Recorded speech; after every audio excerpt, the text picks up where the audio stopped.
우리가 상고하려고 하는 사장은요, 하나님께서 엘리 가문을 패망케 하는, 엘리 가문을 이 땅에서 멸하시는 그런 장면이에요. 2장 11절에 보면 블레셋과 이스라엘이 전쟁을 하게 되는데, 그때 하나님의 언약궤를 뺏기는 그런 일들이 있었고요. 또 한 가지는 11절에 보면 하나님의 궤는 빼앗겼고 엘리의 두 아들 홈리와 비느하스는 죽임을 당하였더라.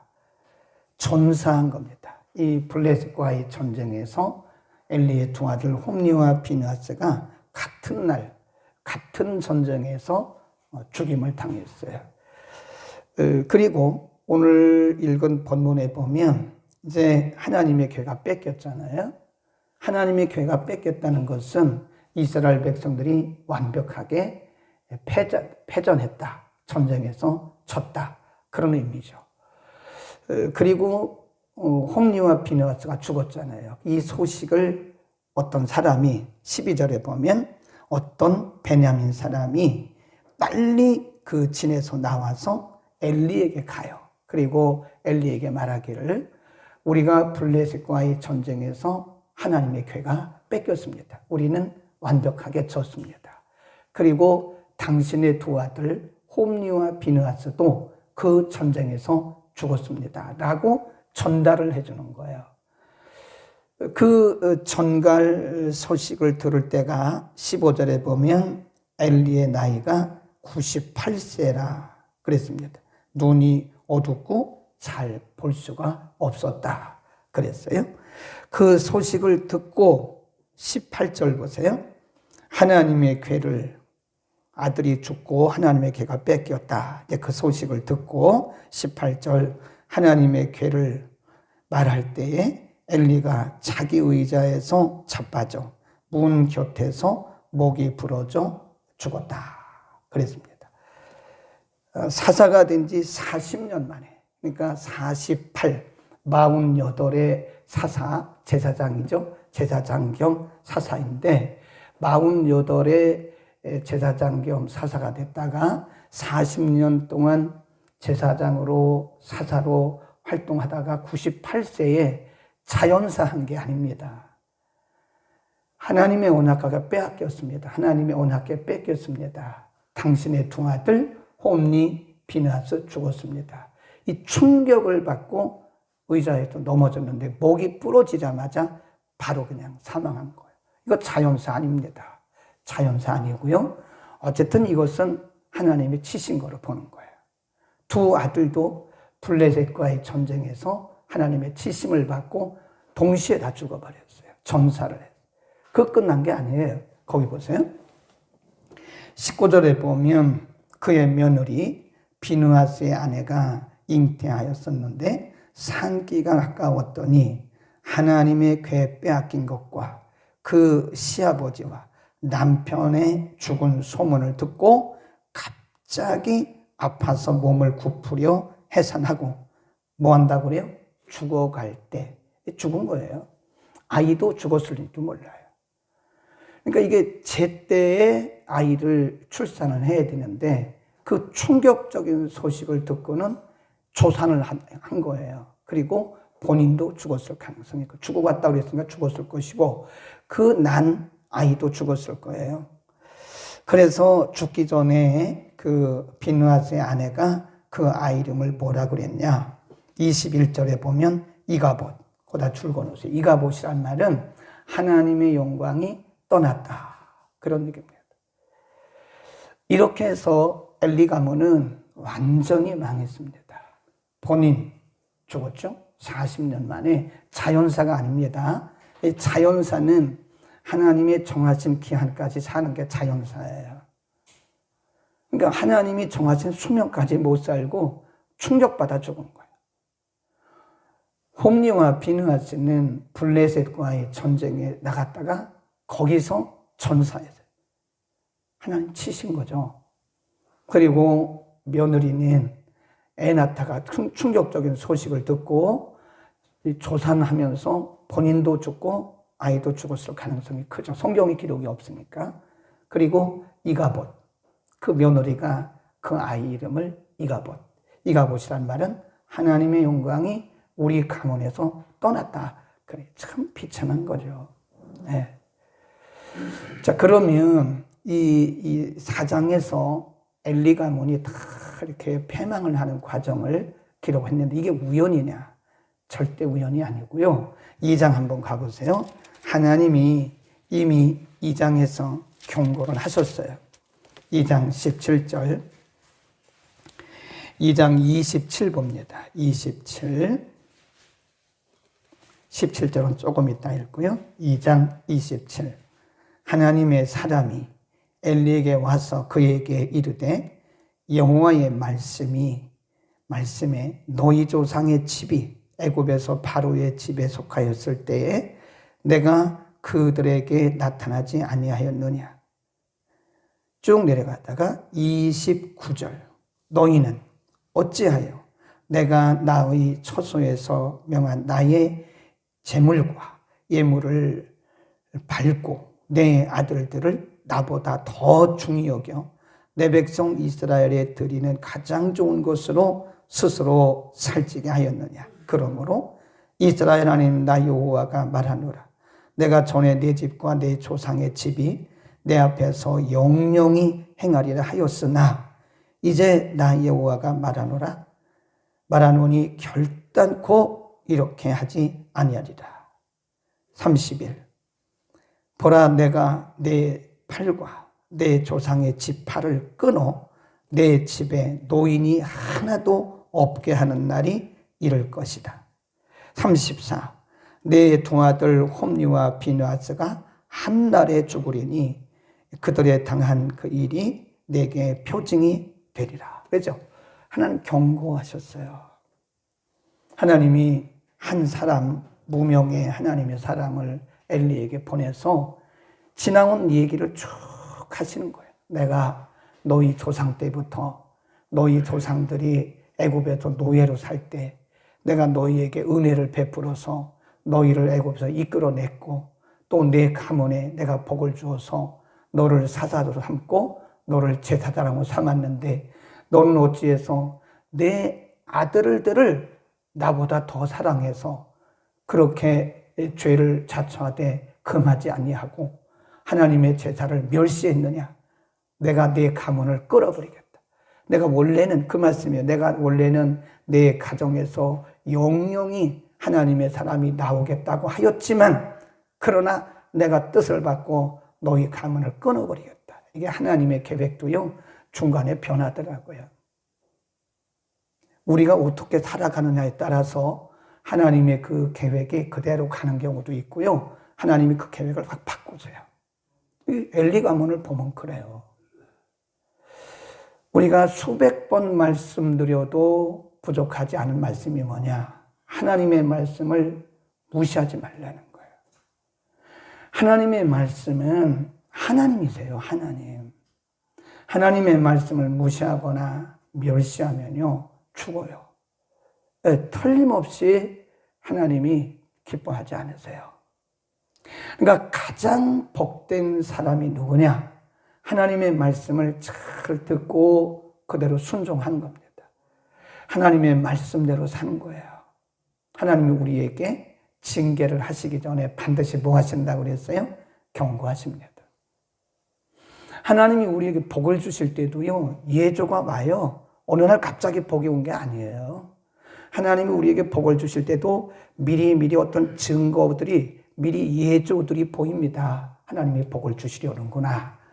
그 뭘 보면 아냐? 그 사람의 삶의 모습을 보면 알아요. 아, 저 사람은 복을 받겠구나. 말씀에 순종하고 하나님을 예배를 잘 드리고 이런 걸 보면 아, 저 사람 복 받겠구나. 이거 안다니까요. 그 예조라니까요. 근데 하나님이 징계를 하실 때도요. 반드시 경고하십니다. 사람이 무지해가지고 비둔해가지고 감각이 없어서 이게 잘 못 알아들어서 그래요. 못 알아듣는다니까요. 하나님이 우리에게 말씀하실 때는요, 3가지 방법이 있다고 제가 말씀드렸잖아요. 가장 정확한 방법이 말씀입니다. 말씀. 그러니까 말씀에 집중해야 돼요. 데살로니가전서 2장 13절에 보면 데살로니가 사람들이 굉장히 신사적이에요. 그 이유가 뭐냐? 하나님의 말씀을 들을 때 사람의 말로 안 들어요. 바울이 복음을 전해주면 바울의 말로 듣지 않고 뭘로 들어요? 하나님의 음성으로 들어요. 그러니까 데살로니가 교회가 굉장히 성숙한 교회고 신사적인 교회예요.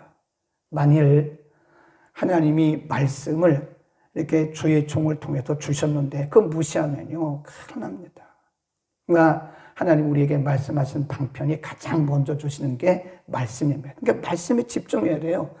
우리가 별일 다 해도 말씀 무시하면요 안 돼요. 이게 말씀에 집중해. 두 번째, 하나님이 우리의 환경을 통해서 말씀하세요. 환경의 변화가 오면 뭔가 지금 하나님이 내게 메시지를 보내고 계시는 거예요. 환경의 변화. 전혀 전에 우리가 경험하지 못했던 그런 일들이 우리 가운데 일어나고 있어요. 그러면 이것이 긍정적인 메시지든 부정적인 메시지든 빨리 알아차려야 돼요. 기도한다는 게 뭡니까? 그냥 무턱대고 기도만 하면 되나요? 환경에 빨리 적응을 한다든지 환경을 통해서 우리에게 하시는 말씀을 빨리 들어야 돼요. 아, 하나님이 지금 뭔가 메시지를 주시는구나. 알아야 된다니까요. 잘 모르시겠어요? 환경의 변화가 왔을 때 하나님의 메시지를 빨리 감지해야 돼요. 또 한 가지 세 번째 방법이 사람입니다. 사람. 하나님 여기도 보면 엘리에게 누구를 보내셨어요? 한 사람, 누군지 몰라요. 하나님의 사람, 무명의 사람을 하나님이 갑자기 엘리에게 파송을 하셔서 엘리에게 말씀하신 거예요. 그 사람이 유명한 사람도 아니에요. 알려진 사람도 아니고 그 사람이 어떤 지도자도 아닙니다. 평범한 한 사람을 하나님이 그에게 보내셔서 엘리에게 지금 경고하시는 거예요.